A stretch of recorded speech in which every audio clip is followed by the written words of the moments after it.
Hello guys, আমরা আবার চলে আসলাম আমরা নতুন আরেকটি লেকচারে। সো এখন পর্যন্ত আমরা CSS এর অনেকগুলা প্রপার্টি শেষ করেছি, অনেক বিষয়বস্তু শিখেছি। সো আজকে আমরা আরও নতুন একটা প্রপার্টি শিখবো, এটা হচ্ছে ওভারফ্লো।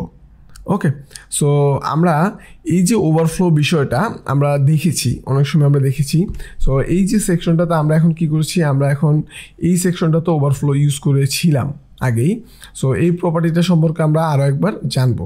সো আমরা যদি আসি এই প্রপার্টিতে, আমরা দেখবো যে আমরা এখানে একটা ওভারফ্লো প্রপার্টি ব্যবহার করেছি। সো এই ওভারফ্লোর অনেকগুলা বিষয় আছে, অনেকগুলা ভ্যালু আছে। সো আমরা সবগুলো ভ্যালু সম্পর্কে আজকে জানবো। সো ওভারফ্লো আমরা ইউজ করেছিলাম। সো এই যে ভ্যালুগুলো আসলে কখন কোনটা ইউজ করব। সো আমরা যেই সেকশনটাই হোক, বা আমার এটা বডি হতে পারে, বা আমার কোনো একটা স্পেসিফিক সেকশন হতে পারে, আমরা এখন একটা এই সেকশনটা নিয়ে চিন্তা করি। এই সেকশনের একটা নির্দিষ্ট হাইট দেওয়া আছে এই ডিপটা আমরা দেখবে পজিশন ক্লাসের একটা হাইট দিয়েছি আমরা 200 পিক্সেল।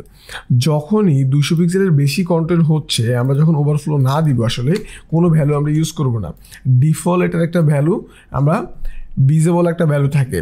ওকে, সো ডিফল্ট যে ভিজিবল ভ্যালু থাকে, আমরা এটা কি হচ্ছে ওভারফ্লো হয়ে এই পাশে চলে আসতেছে। ভিজিবল মানে আমরা দেখতেছি, এখন ভিজিবল ভ্যালু মানে আমরা দেখতেছি, শো করতেছে।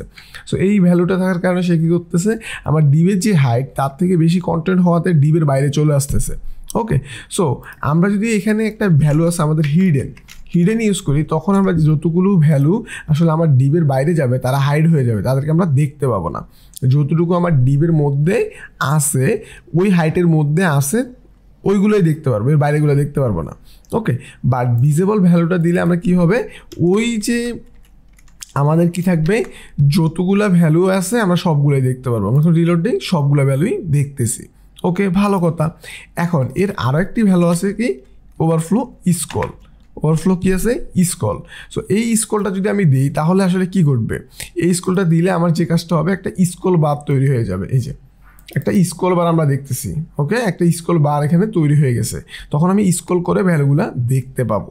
ওকে, আর আরেকটা ভ্যালু হচ্ছে আমাদের অটো। সো অটো দিলে আসলে সুবিধা কি, অটো দিলে হচ্ছে যখন আমার স্কলের প্রয়োজন হবে, হ্যাঁ, মানে আমার তখন আর এই স্কল বারটা আগে থেকে তৈরি নেই। আমার এখানে কিন্তু যদি আমার সাইডে ওভারফ্লো লাগে, তখন স্কল বার তৈরি হবে, যখন লাগবে না তখন তৈরি হবে না। এখন শুধু আমার উপর থেকে নিচ পর্যন্ত স্কল বার লাগবে, উপর থেকে নিচ পর্যন্তই তৈরি হয়েছে। বাট যখন আমি কি দিব, স্কল দিব, তখন আমাকে ব্রোথ সাইডে, নিচে এবং সাইডে আমার দুই সাইডেই একটা স্কল বারের বিষয় দেখাবে। এই যে এখানেও এখন আমার ওভারফ্লো নাই দেখি স্কল বারটা এখন শো করতেছে না, বাট একটা স্কল বার দেখিয়ে দিচ্ছে। ওকে, সো এই হচ্ছে বিষয়। সো এরপরে এই যে চারটা ভ্যালুর আমরা যখন আমরা ওভারফ্লো মানে আমার কন্টেন্ট ওই হাইডের বাইরে যতগুলো আছে দেখাতে যাচ্ছি না, তখন হিডেন ব্যবহার করব।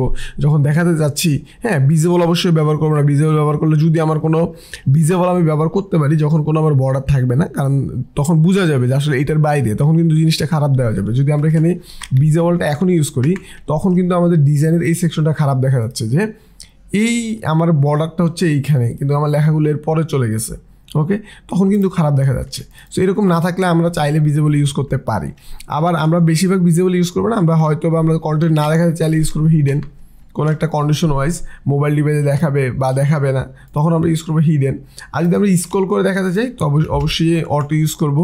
আর যদি আমাদের ব্রোথ সাইডে এই জিনিসটা থাকে, তখন আমরা স্ক্রল ইউজ করতে পারি। ওকে, সো অটোটাই ভালো। সো এরপরে হচ্ছে সে তার মতো আমাদের কন্টেন্ট অনুযায়ী স্ক্রলটা চলে আসবে। এরপরে আমরা চাইলে স্পেসিফিক সেকশনেও জিনিসগুলো করতে পারি, মানে স্পেসিফিক সাইডে। মানে আমাদের কিন্তু ওয়েবসাইটে দুইটা অ্যাক্সিস, একটা হচ্ছে ওয়াই অ্যাক্সিস আর একটা হচ্ছে এক্স অ্যাক্সিস। একটা হচ্ছে বাম থেকে ডানে এক্স অ্যাক্সিস, আর একটা হচ্ছে উপর থেকে নিচে ওয়াই অ্যাক্সিস। ওকে, সো এইটা করার জন্য আমরা চাইলেই কী করতে পারি, আমরা এক্স, হ্যাঁ, এক্স অটো, এক্স মানে সেম ভ্যালুগুলো সেম, কিন্তু এক্স ভিজিবল মানে overflow x hidden, overflow x visible, overflow x scroll, overflow x auto আমরা ইউজ করতে পারি। সিমিলারভাবে এই এক্সের জায়গাতে আমরা ওয়াই ইউজ করতে পারি, ভ্যালুগুলো কিন্তু সেম। সো এই ওভারফ্লোর এই বিষয়গুলোই ছিল। আশা করি এখন তুমি ওভারফ্লোর সবগুলো বিষয় কমপ্লিটলি ক্লিয়ার। সো যদি কোনো সমস্যা থেকে থাকে, কোনো একটা বিষয় বুঝতে সমস্যা হয়, অবশ্যই তুমি কমেন্ট সেকশনে কমেন্ট করবা। না হয় আমাদের ফেসবুক গ্রুপে জয়েন হয়ে সেখানে পোস্ট করতে পারো, আমাদের টিম মেম্বাররা তোমাকে হেল্প করবেন। সো দেখা হবে আবারও নেক্সট লেকচারে। সেই পর্যন্ত ভালো থাকবা, সুস্থ থাকবা। আল্লাহ হাফেজ।